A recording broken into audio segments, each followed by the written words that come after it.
रहे थे चाणक्य नीति का 10वां अध्याय। अब हम बढ़ रहे हैं 11वें अध्याय की ओर। आप सुन रहे हैं कुकू एफएम एमडी मोटिवेशन के साथ। तो चलिए आरंभ करते हैं। 11वें अध्याय के आरंभ में श्री चाणक्य कहते हैं कि दान देने का स्वभाव, मधुर वाणी, धैर्य और उचित की पहचान, ये चारों बातें अभ्यास से नहीं आती, ये मनुष्य के स्वाभाविक गुण हैं। ईश्वर के द्वारा ही ये गुण प्राप्त होते हैं। जो व्यक्ति इन गुणों का उपयोग नहीं करता, वह ईश्वर के द्वारा दिए गए वरदान की उपेक्षा ही करता है और दुर्गुणों को अपनाकर घोर कष्ट भोगता है। आगे समझाते हैं कि जो अपने वर्ग को छोड़कर दूसरों के वर्ग का आश्रय ग्रहण करता है, वह स्वयं ही नष्ट हो जाता है। जो व्यक्ति अपनों का ना हुआ, वह दूसरों का कैसे हो सकता है? अपनों को त्यागना ही अधर्म के मार्ग पर चलना है, जिससे अंततः हानि ही होती है। आगे कहते हैं कि हाथी मोटे शरीर वाला है, परंतु अंकुश से वश में रहता है। क्या अंकुश हाथी के बराबर है?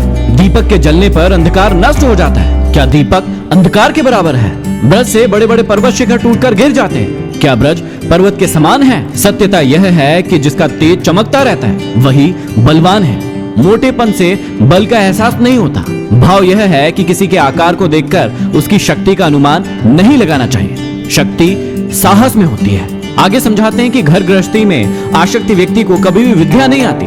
मांस खाने वाले व्यक्ति को कभी दया नहीं आती। धन के लालची को सच बोलना नहीं आता और स्त्री में आसक्त कामुक व्यक्ति में पवित्रता नहीं होती। अर्थात विद्या प्राप्ति के लिए घर त्याग करके गुरु के पास जाना जरूरी है। मांसाहारी व्यक्ति दया भूल जाता है। लालची व्यक्ति अपने स्वार्थ के लिए बार बार झूठ का सहारा लेता है और कामुक व्यक्ति सदा स्त्री संभोग में लिप्त रहता है। तब वह पवित्र कैसे हो सकता है? आगे कहते हैं कि जिस प्रकार नीम के वृक्ष की जड़ को दूध और घी से सींचने के बाद भी वह अपनी कड़वाहट पवित्र कैसे हो सकता है? आगे कहते हैं कि जिस प्रकार नीम के वृक्ष की जड़ को दूध और घी से सींचने के बाद भी वह अपनी कड़वाहट नहीं छोड़ता, मृदुल नहीं हो जाता, ठीक उसी प्रकार दुष्ट प्रवृत्ति वाले व्यक्ति को यदि आप सदुपदेश देते हैं, उसके बाद भी उस पर उसका कोई असर नहीं होता। कहने का आशय यह है कि दुष्ट मनुष्य की आदत बन चुके अवगुणों को बदला नहीं जा सकता। आगे कहते हैं कि जिस प्रकार शराब वाला पात्र अग्नि में तपाए जाने के बाद भी शुद्ध नहीं हो सकता, उसी प्रकार जिस मनुष्य के हृदय में पाप और कुटिलता भरी होती है, सैकड़ों तीर्थ स्थान जाने के बाद भी ऐसे मनुष्य पवित्र नहीं हो सकते। आगे समझाते हैं कि जो व्यक्ति संतोष के साथ जो मिले उसी में संतुष्ट रहता है, उसे पृथ्वी पर ही स्वर्ग का सुख प्राप्त होता है। उसे ना तो कोई दुख होता है और ना ही कोई कष्ट। आचार्य चाणक्य कहते हैं कि भोजन हमेशा प्रसन्नमुख तथा शांत भाव के साथ करना चाहिए। आगे युवाओं के लिए बहुत ही अच्छी बात समझाते हैं कि काम, क्रोध, लालच, स्वाद, श्रृंगार, खेल और दूसरों की चापलूसी ये दुर्गुण विद्यार्थी के लिए वर्जित है। हर विद्यार्थी को इन 8 दुर्गुणों को सदा के लिए त्याग देना चाहिए। कहने का तात्पर्य यह है कि ये अवगुण विद्यार्थी को कभी भी अपने लक्ष्य तक नहीं पहुंचने देते। यदि आपको अपने लक्ष्य तक पहुंचना है तो इन दुर्गुणों को हमेशा के लिए त्यागना होगा।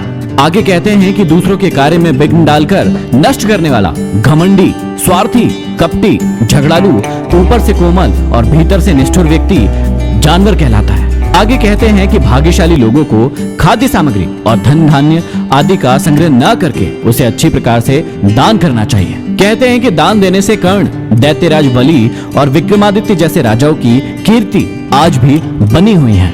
इसके अलावा इस अध्याय में ब्राह्मणों को लेकर काफी सारी बातें की गई है कि कौन व्यक्ति एक अच्छा ब्राह्मण नहीं हो सकता। तो ये था अध्याय 11। अब हम बढ़ते हैं अध्याय 12 की ओर। आप सुन रहे हैं कुकू एफएम एमडी मोटिवेशन के साथ।